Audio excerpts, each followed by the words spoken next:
से हिमाचल प्रदेश कर्मचारी चयन आयोग पेपर लीक मामले में अब तक महिला समेत कुल 6 लोगों को विजिलेंस ने गिरफ्तार किया है। ये सबके सब लोग कर्मी हैं। इस मामले में कर्मचारी चयन आयोग में गोपनीय शाखा में सहायक के पद पर तैनात उमा आजाद, उमा के 2 बेटे अखिल और नितिन आजाद और उमा के डॉक्टर समेत 6 लोग गिरफ्त में हैं।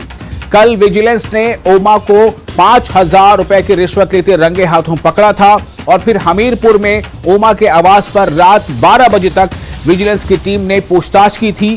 पूरे पूछताछ के दौरान विजिलेंस की एएसपी रेणु शर्मा भी मौजूद रहीं। विजिलेंस ने उमा और सभी आरोपियों के खिलाफ भ्रष्टाचार निरोधक अधिनियम के तहत केस दर्ज कर लिया है और आज सभी आरोपियों को हमीरपुर न्यायालय में पेश करेगी। आरोप है कि हिमाचल प्रदेश कर्मचारी चयन आयोग की कर्मचारी उमा आजाद ने JOAIT की परीक्षा की आंसर शीट के लिए हमीरपुर के ही एक अभ्यर्थी से 5 लाख रुपए में डील की थी। यह परीक्षा कल ही यानी रविवार को होने वाली थी, लेकिन अब यह परीक्षा रद्द कर दी गई है।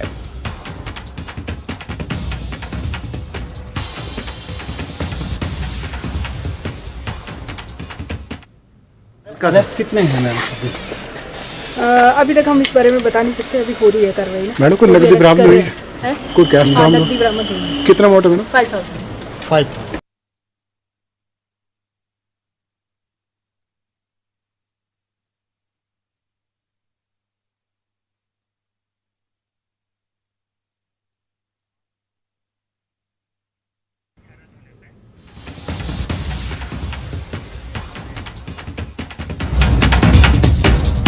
और इस बारे में ज्यादा जानकारी के लिए हमारे साथ हमारे 2 संवाददाता जुड़ रहे हैं। एक बार फिर पहले हम आपको ये बता दें कि पेपर लीक में अब तक 6 लोग गिरफ्तार हुए हैं और ये मामला है एसएससी की महिला कर्मी, 2 बेटे और नौकर की गिरफ्तारी हुई है। हमारे साथ हमारे संवाददाता रणवीर जुड़े हुए हैं और जसबीर भी हमीरपुर से जुड़े हुए हैं। रणवीर, पहले आपसे जानना चाहूंगा ये पूरा मामला क्या था और किस तरह से इसका पर्दाफाश हुआ है?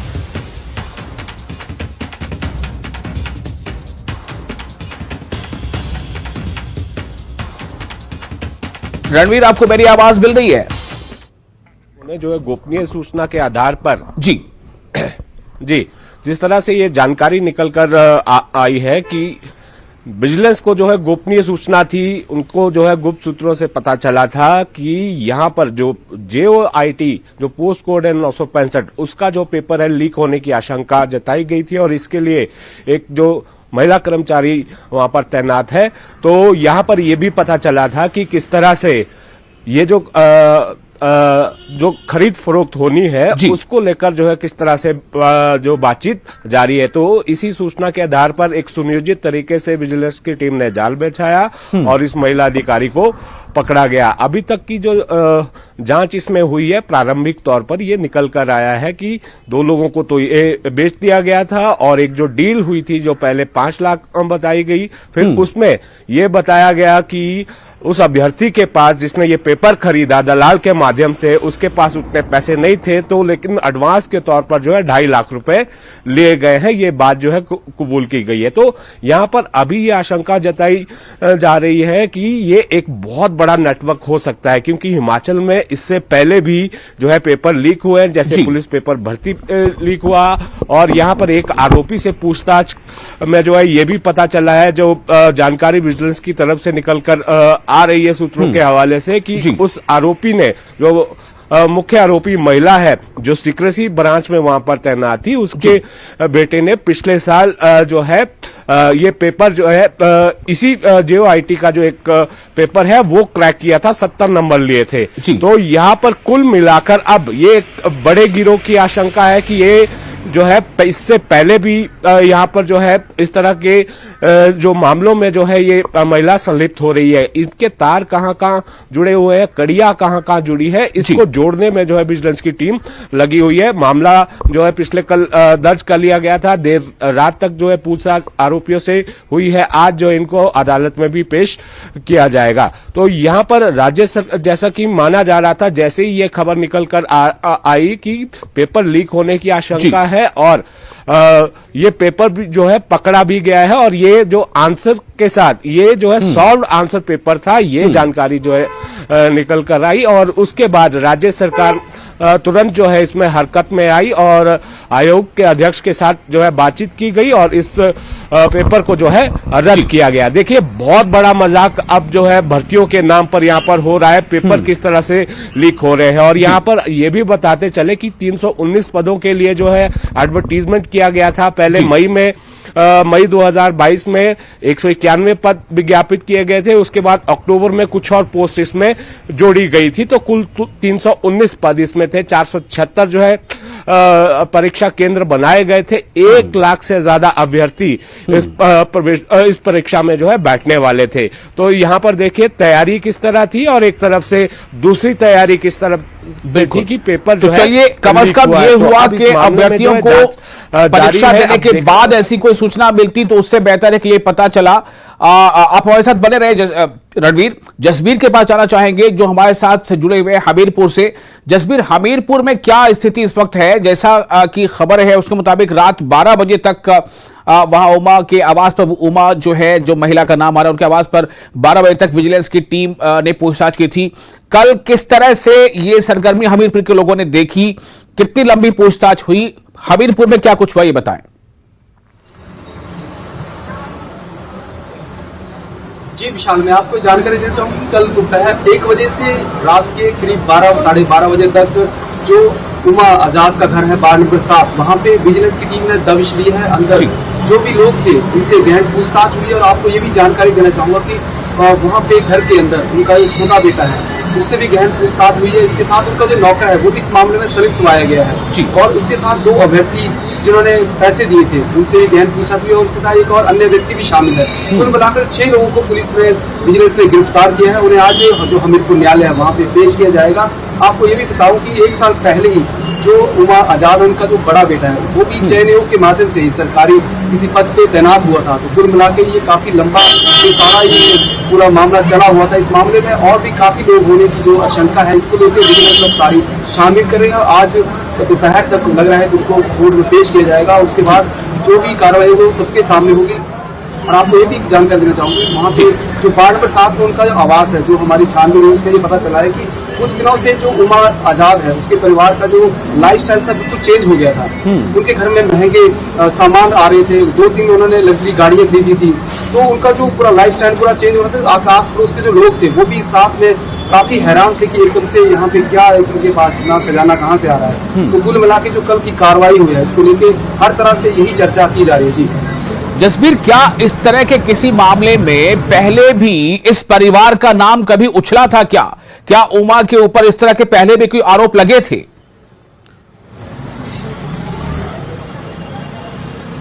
बिल्कुल विशाल, मैं आपको ये भी बात बताना चाहता हूँ कि कुछ साल पहले ही जो उमा आजाद है उसके ऊपर एक जाली जो प्रमाण पत्र प्रस्तुत करने के भी आरोप लगे थे और इस मामले में कुछ समय तक वो उमा आजाद सस्पेंड रही थी। बाकायदा कोर्ट तक मामला पहुंचा था और कोर्ट से उन्हें वो बरी निकले थे, हालांकि कोर्ट से बरी हो गए थे। लेकिन ये मामला जो पड़ताल में पता लगा है अभी माननीय न्यायालय के न्यायाधीन है तो वहाँ पे विचाराधीन है मामला और अभी ये मामला चला हुआ है। तो इससे पहले भी ये इस महिला पे आरोप लगते रहे हैं। जी रणवीर, आपके पास मैं आना चाहता हूं। सरकार नई है और इस नई सरकार के शुरुआती दिनों में ही एक परीक्षा जो है वो रद्द की जाती है। परीक्षा होने से पहले और 6 लोगों को गिरफ्तार किया जाता है तथाकथित, अभी तक तो हम यही कह सकते हैं कि भ्रष्टाचार के आरोप में। मैं आपसे जानना चाहता हूं कि हिमाचल के युवा और वैसे युवा जो अभ्यर्थी हैं उनके लिए यह खबर किस तरह से आप देखते हैं? क्या उनके लिए यह मैसेज होगा कि सरकार ने तत्परता से काम किया, या क्या उनके लिए यही मैसेज जाएगा कि इस सरकार में भी यही सब हो रहा है?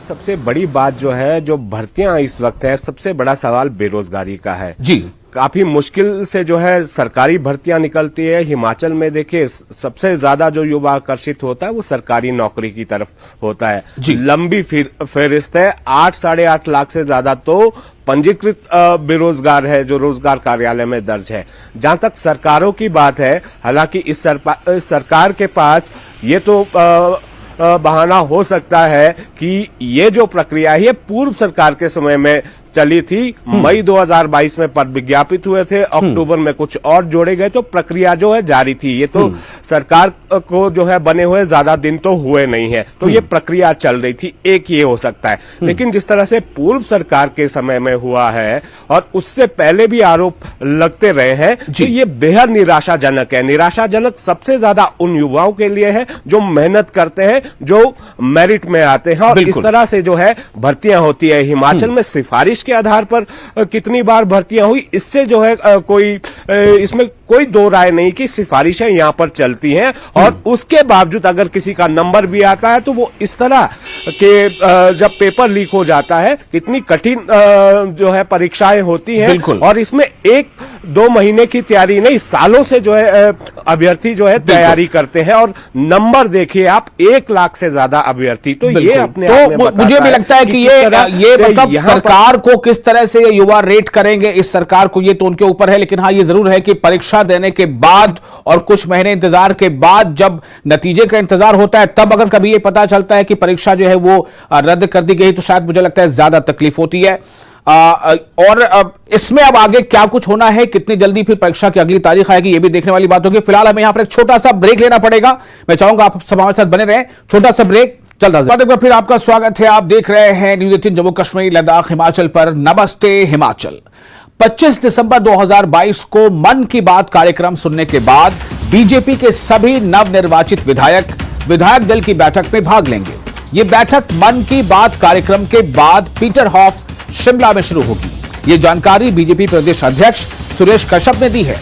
उन्होंने कहा है कि इस बैठक में केंद्रीय नेता भी शामिल होंगे, जिसमें बीजेपी क्षेत्रीय प्रभारी सौदान सिंह, राष्ट्रीय महामंत्री विनोद तावड़े, प्रदेश प्रभारी अविनाश राय खन्ना, सह प्रभारी संजय टंडन और मंगल पांडे विशेष रूप में मौजूद रहेंगे। बैठक में प्रदेश के पूर्व मुख्यमंत्री जयराम ठाकुर भी विशेष रूप से उपस्थित रहने वाले हैं। इस बैठक में कई महत्वपूर्ण मुद्दों पर चर्चा की जाएगी और जिस प्रकार से हिमाचल प्रदेश में कांग्रेस सरकार पूर्व की जयराम सरकार के फैसले बदल रही है, उस पर रणनीति बनाई जाएगी।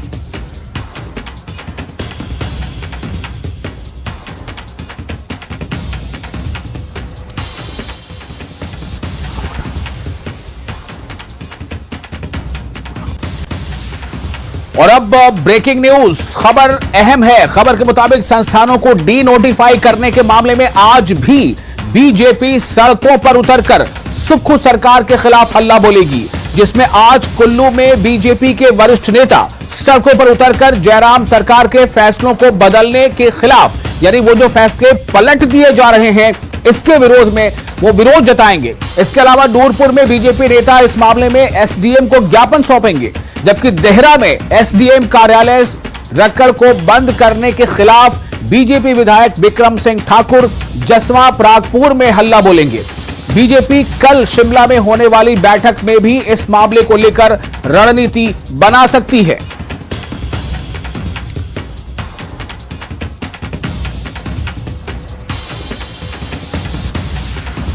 और इस वक्त हमारे संवाददाता विचित्र शर्मा हमारे साथ जुड़ चुके हैं। विचित्र, स्थिति वाकई थोड़ी अलग नजर आ रही है।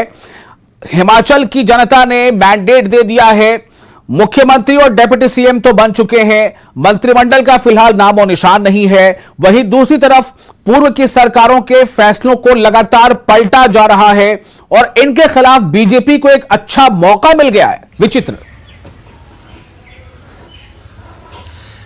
वैसा निश्चित तौर पर अगर हम यहाँ पर एक बात दोहराएं तो कोई बड़ी अतिशयोक्ति नहीं होगी। कहा यह जाता है बीजेपी के बारे में कि बीजेपी जितना सत्ता पक्ष में एक्टिव नहीं होती, उतना विपक्ष में एक्टिव होती है, और उसकी जैसे कि हाथ कंगन को आरसी का, पढ़े लिखों को फारसी किया, वो तस्वीर सचमुच यहाँ पर जो वो नजर आ रही है। ऐसा नहीं है कि बीजेपी काम नहीं करती है, काम नहीं किया है, बिल्कुल करती है, लेकिन ज्यादा बात यह होती है कि विपक्ष में जिस तरह से एक्टिव होती है वो देखने लायक रहता है। और ठीक अभी भी उसी तरह की स्थिति जो पूरे हिमाचल प्रदेश में देखने को मिल रही है। अभी जुम्मा जो है वो एक पखवाड़ा भी नहीं बीता है नई सरकार को आए हुए, लेकिन जिस तरह से बीजेपी जो है वो एक्टिव मोड में आ गई है और जिस तरह से मौजूदा सरकार फैसले ले रही है, खासतौर पर जो डिनोटिफाई किए जा रहे हैं ऑफिसेज, उनको वो जो है वो कहीं ना कहीं वाकई में बहुत बड़ा चिंता का विषय है, क्योंकि एक साल में बहुत से ऑफिसेज जो थे वो रनिंग भी हो गए थे, काफी काम चलने वहां पर शुरू हो गया था, लेकिन उनको जिस तरह से डिनोटिफाई किया गया है और वहां का स्टाफ जो है अब वहां से निकलने लगा है और जो लोगों की उम्मीदें वहां पर बंधी थी, जो लोग डेली न्यूज के तहत जो है वहां पर पहुंचने पहुंचने लगे थे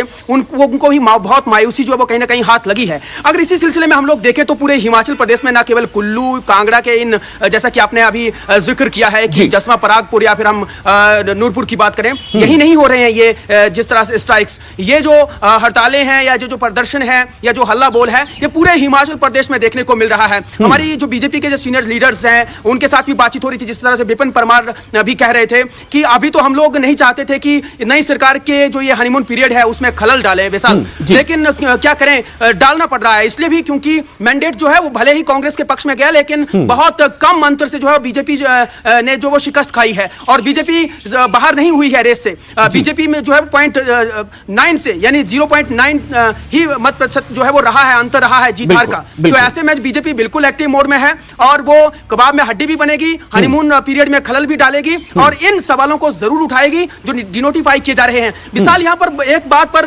गौर जताना और गौर करना बहुत जरूरी रहेगा। जिस तरह से अगर कांगड़ा की बात करें तो कांगड़ा में 4 से 5 जो बड़े ऑफिस जो दिए गए थे, खासतौर पर साइबर क्राइम के लिए जो पुलिस स्टेशन का यहाँ पर हम लोग जिक्र करें तो धर्मशाला में दिया गया था, मंडी में दिया गया था, उनको तत्काल प्रभाव से जो है वो नई सरकार ने डिनोटिफाई कर दिया है और साइबर क्राइम में 1 करोड़ से ज्यादा की जो है वो यहाँ पर मामले वो दर्ज किए जा चुके थे और लोगों को राहत मिली थी, जिस तरह से यहाँ पर हम लोगों ने देखा था और खबरें भी चलाई थी। उसी तरह से एसपी ऑफिस जो है वो नूरपुर में खोला गया था, डीएसपी ऑफिस शाहपुर को दिया गया था, 2 एसडीएम ऑफिस जो है वो जसवा परागपुर को दिए गए थे, कोटला बेहड़ में और रक्कड़ में, उन दोनों को उन सबको जो है वो डिनोटिफाई कर दिया गया। तो जाहिर सी बात है क्योंकि ये जनता की सेवा के साथ जुड़े हुए कार्यालय होते हैं और ऐसा नहीं है कि वहां से कांग्रेस को वोट नहीं गया है या कांग्रेस के हित में जो है वहां से लोगों ने जो अपना मतदान नहीं किया है, वहां सब कुछ हुआ है, लेकिन जिस तरह से डिनोटिफाई हुई है वो एक बड़ी जो है वो चिंता का विषय और जिस पर जो भाजपा है वो सक्रिय नजर आ रही है। दूसरी बड़ी बात यह है वैसल कि भारतीय जनता पार्टी कल यानी 25 दिसंबर को एक बड़ी बैठक करने जा रही है जिसमें कि नेता प्रतिपक्ष को लेकर भी चर्चा होगी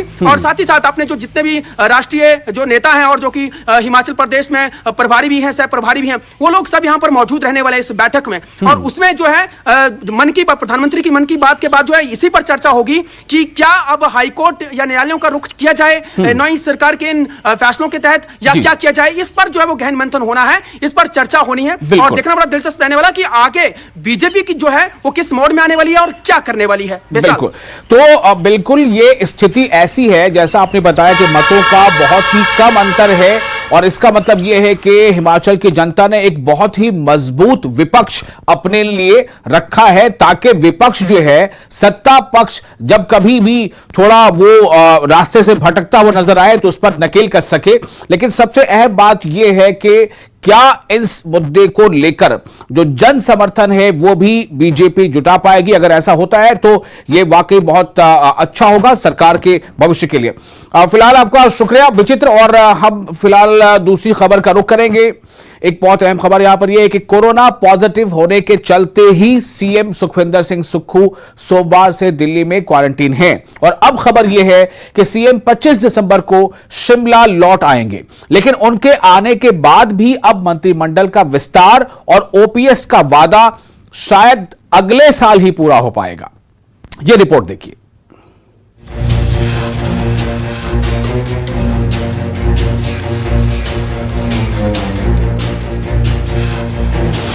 अब नए साल में होगा मंत्रिमंडल का विस्तार, हिमाचल वालों को करना होगा और इंतजार। 2023 में ही पूरा होगा ओपीएस का करार। जनता से वादे कर कांग्रेस 8 दिसंबर को ही सत्ता में आ गई। 11 दिसंबर को सुखविंदर सिंह सुक्खू सीएम और मुकेश अग्निहोत्री डिप्टी सीएम भी बन गए, लेकिन जनता ने जिस घड़ी के लिए कांग्रेस को सत्ता सौंपी उसके इंतजार में घड़ी की सुइयां अब सताने लगी हैं और सवाल पूछने वालों को कांग्रेस इस अंदाज में समझाने लगी है। शिमला में दिल्ली में थे और दिल्ली में जो है उनका क्वारंटीन पीरियड जो चल रहा है वो 24 शाम को खत्म होगा। विश्वास बनाए रखिए और सब्र भी, क्योंकि अब चुनावी वादे शायद अगले साल ही पूरे होंगे। खबर यह है कि कोरोना पॉजिटिव होने के चलते सोमवार से दिल्ली में क्वारंटीन मुख्यमंत्री सुखविंदर सिंह सुक्खू 25 दिसंबर को शिमला आ जाएंगे और आते ही ओपीएस लागू करने की तैयारियों में जुट जाएंगे, जिसे लेकर 28 दिसंबर को सीएम एक बैठक करेंगे। मगर मंत्रिमंडल के जिस पहली बैठक में ओपीएस और 1 लाख नौकरियों पर मुहर लगाने का ऐलान हुआ है वो अगले साल ही पूरा हो पाएगा, क्योंकि इस साल मंत्रिमंडल विस्तार के भी आसार नहीं हैं। 25 तारीख को मुख्यमंत्री जी शिमला पहुंचेंगे और उसके बाद मुख्यमंत्री जी का एक जो अगला कार्यक्रम मुझ तक पहुंचा है, 28 तारीख को माननीय मुख्यमंत्री जी जो हमारे ओपीएस के जो संगठन है, एम्प्लॉइज यूनियंस, उनके जो नेता है, उनके साथ मीटिंग करेंगे और मंत्रिमंडल का विस्तार भी स्वाभाविक तौर पे होना था। अब ये सारी बातें जो है आगे चलेगी और 25 तारीख के बाद जैसे ही सीएम साहब शिमला पहुंचते हैं, उसके बाद ये कार्यक्रम दोबारा से एज इट इज आगे बढ़ेंगे। सीएम के मीडिया सलाहकार नरेश चौहान के मुताबिक मुख्यमंत्री सुखविंदर सिंह सुक्खू 25 दिसंबर को शिमला आएंगे, जिसके बाद 3 दिन का विधानसभा सत्र बुलाया जाएगा और सत्र के आखिरी दिन या उसके बाद मंत्रिमंडल का विस्तार होगा।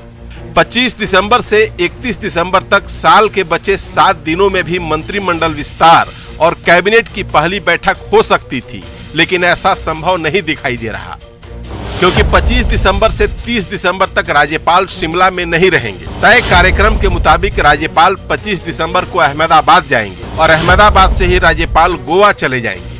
गोवा से राज्यपाल 31 दिसंबर की शाम को शिमला लौटेंगे।